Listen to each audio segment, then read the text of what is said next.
अक्षय कुमार को भेजा है। हनुमान जी के साथ युद्ध हुआ, अक्षय कुमार का संहार श्री हनुमान जी ने किया। तब रावण ने मेघनाद को भेजा है। ये मेघनाद बड़ा बलवान योद्धा है। ये खेल खेल में ही देवराज इंद्र को पराजित कर देता है, देवराज इंद्र को बांध के ले आता है। आज वह रावण का प्रथम पुत्र मेघनाद आया है, हनुमान जी के साथ युद्ध हुआ। जब मेघनाद पराजित होने लगा, तब मेघनाद ने ब्रह्मास्त्र चलाया। ब्रह्मास्त्र हनुमान जी ने विचार किया, अगर ब्रह्मास्त्र का हम सम्मान नहीं करेंगे तो ब्रह्मास्त्र की महिमा समाप्त हो जाएगी। हनुमान जी ने ब्रह्मास्त्र का सम्मान किया और मेघनाद हनुमान जी को बांध करके रस्सियों में जकड़ करके ला करके रावण की सभा में खड़ा कर दिया। श्री हनुमान जी रावण की सभा में खड़े हैं, लेकिन जरा भी किसी बात का भय नहीं है। उस प्रकार का जैसे सर्पों के बीच में गरुड़ को किसी प्रकार का भय नहीं होता, उसी तरह रामदूत रावण की सभा में निर्भय खड़े हैं। रावण ने पूछा, तुम कौन हो? हनुमान ने कहा, मैं श्री राम का सेवक हूं। दासो हम कौशलेंद्रस्य रामस्याकृष्ट कर्मणा। मैं भगवान श्री राम का सेवक हूं। मेरा बाग क्यों उजाड़ा? मेरे बेटे को क्यों मारा? हनुमान जी ने कहा, मैंने किसी को नहीं मारा। जिन्होंने हमको मारा मैंने उनको मारा। जे मैं मारा ते मैं मारे, ते पर बांधो तने तुम्हारे। और हनुमान जी कहते हैं, इस बंधन की मुझे लाज नहीं है। मेरे राम का कार्य हो जाए, ये मेरे जीवन का लक्ष्य और उद्देश्य है। रावण ने कहा, इस बानर का वध कर दो, मृत्यु के बदले मृत्यु मिलना चाहिए। सेवक दौड़े, उसी समय विभीषण भैया वहां आ गए और विभीषण जी ने कहा, हे महाराज, दूत अवध होता है, दूत को मारना नहीं चाहिए, और ये श्री राम के दूत हैं। रावण ने कहा, इसने मेरा बेटा मारा है, इसको दंड मिलना चाहिए। विभीषण ने कहा, और कोई दंड आप निर्धारित कर दो। रावण ने कहा कि इसके अंग भंग कर दिए जाएं। और जैसे ही का अंग भंग करो, हनुमान जी डर गए। डरे किस बात के लिए? का हनुमान जी ने विचार किया कि लंका वाले जो है मूढ़ हैं, और कहीं इनको याद आ गया कि राम ने हमारी बुआ सुपर्णखा के नाक कान काटे थे, तो कहीं ऐसा न हो ये हमारे नाक कान कटवा दे। और मैं नहीं चाहता नकटा बन करके राम जी की सेना में वापस जाऊं। तो हनुमान जी ने सरस्वती जी को याद किया, हे मां शारदा, इस रावण की बुद्धि में बैठ जाओ, कहीं हमारे नाक कान न कटवा दे। महाराज, रामचरितमानस में 2 जगह नाक कान काटे गए हैं।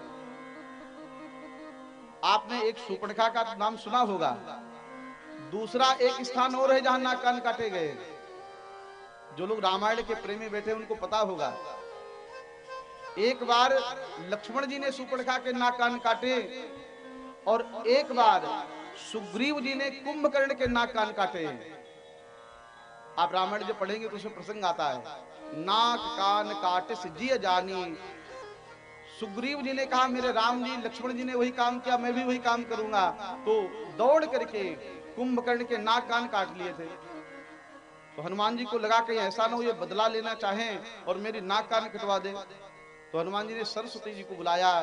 सरस्वती जी आई, रावण की बुद्धि में बैठ गई, और रावण ने कहा कि कपि के ममता पूछ पर सब ही कहूं समुझाई। तेल बोरी पट बांधि पुनि पावक देहु लगाई। का बंदर को सबसे ज्यादा कुछ प्रिय होता है तो उसकी पूंछ प्रिय होती है।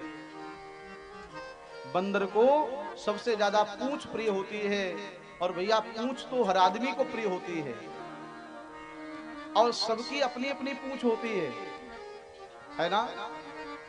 सिर्फ पुरुषों की ही नहीं, माताओं की भी पूंछ होती है। माताएं कहते हैं ना, मेरी यहां बहुत पूंछ है। जहां कोई किसी को पूछता उसी को लोग पूंछ कहते हैं। कुछ लोगों की हर जगह पूंछ होती है, और कुछ लोगों की कहीं पूंछ नहीं होती है ना। जहां जाते वहां कोई पूछता नहीं है, न चाय के लिए पूछे न पानी के लिए पूछे। तो जहां सब जगह जिसकी पूंछ हो, ऐसी पूंछ हर आदमी को प्रिय होती है। सबके ममता पूंछ पर, हनुमान जी को भी पूंछ प्रिय है। इसलिए रावण ने कहा इसकी पूंछ में आग लगा दो। और बहुत से लोगों को दूसरे की पूंछ पसंद नहीं आती है। कहा इसकी इतनी पूंछ है, हमारी कोई पूंछ नहीं है, तो ऐसा काम करे जिससे इसकी पूंछ समाप्त हो जाए। तो रावण ने भी वही काम किया। लंका वाले दौड़े, कपड़ा लाए, तेल लाए, घी लाए, सब लाकर के हनुमान जी की पूंछ में लपेटा और उसी समय माचिस से आग लगा दी। हनुमान जी ने देखा कि लंकावासी समस्त रहा न नगर बसन घृत तेला, न तो घी रह गया न तेल रह गया, सब हनुमान जी की पूंछ में लगा दिया। और जलती हुई पूंछ को देखा श्री हनुमान जी ने, छलांग लगाई, अट्टालिका के ऊपर चढ़ गए और पूंछ को लंबा करके पूरी लंका को हनुमान जी ने जला दिया।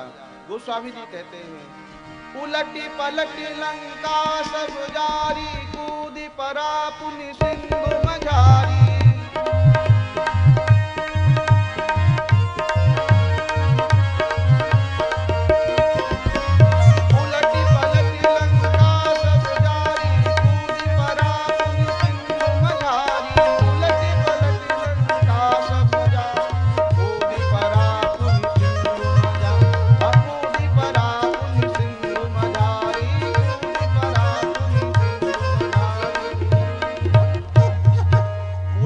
पलटी लंका सब जारी, पूरी लंका को हनुमान जी ने जलाया। लंका सोने की थी, रावण के सामने रावण की लंका जल रही थी, रावण कुछ कर नहीं पा रहा था। लंकावासी ने कहा कि देखो मैंने कहा था ना, ये बानर कोई सामान्य नहीं है, ये बानर भगवान का सेवक है और साधु अवज्ञा कर फलु ऐसा, जरई नगर अनाथ कर दे जैसा। साधु का अपमान पूरे नगर को, पूरे देश को नष्ट कर देता है। एक संत का अगर अपमान किया जाए तो वह नगर नष्ट हो जाता है, ऐसे वर्णन है। जरई नगर अनाथ कर जैसा।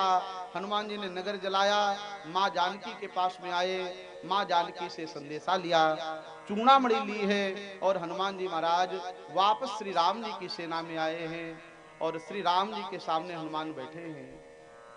श्री राम जी ने पूछा, हनुमान ये बताओ तुमने क्या क्या किया?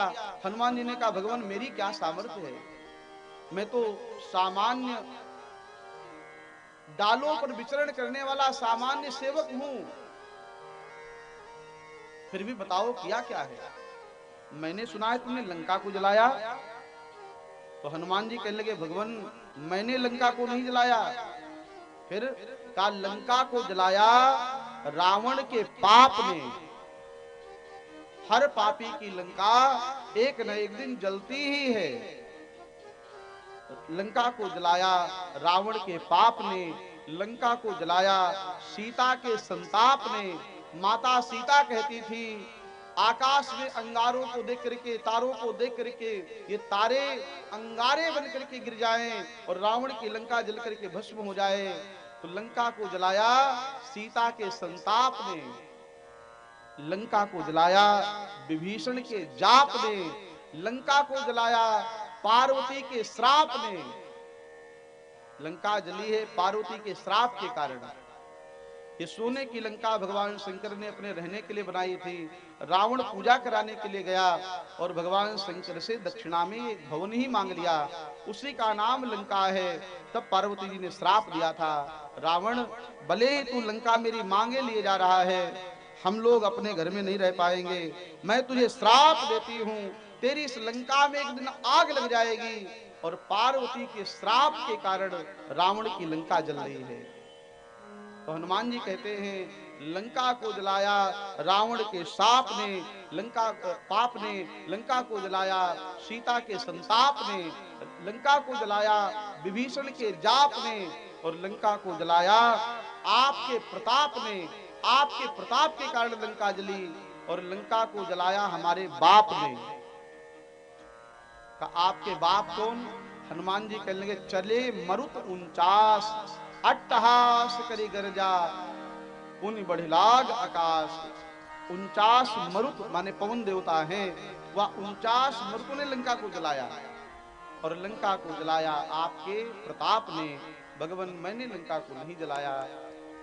श्री सीता जी का संदेशा सुनाने लगे, भगवान अगर 1 महीने में आप नहीं पहुंचे तो मां जानकी की मृत्यु हो जाएगी। मां जानकी ने संदेशा भेजा है, नाथ मास दिवस मोह नाथ न आवा, तो प्रभु आप हमें जीवित नहीं पाएंगे। और हे नाथ आप दीन दयाल हैं। हनुमान जी ने प्रभु को ये परिचय दिया है, दीन दयाल बिरद संभारी। दीन दयाल बिरद संभारी। भगवान दीन दयाल है, जो हृदय से दीन बन जाता है भगवान उस पर दयालु हो जाते हैं। सब गाए,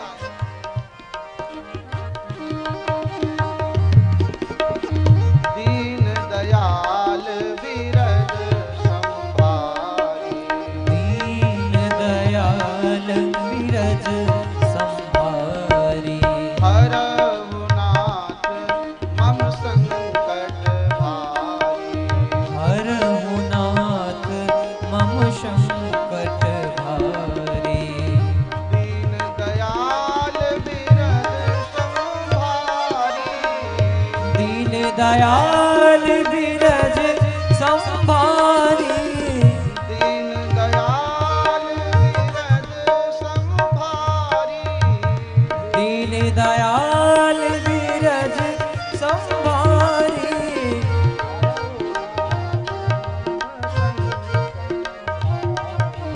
हरहु नाथ मम संकट हारी। हरहु नाथ मम संकट भारी।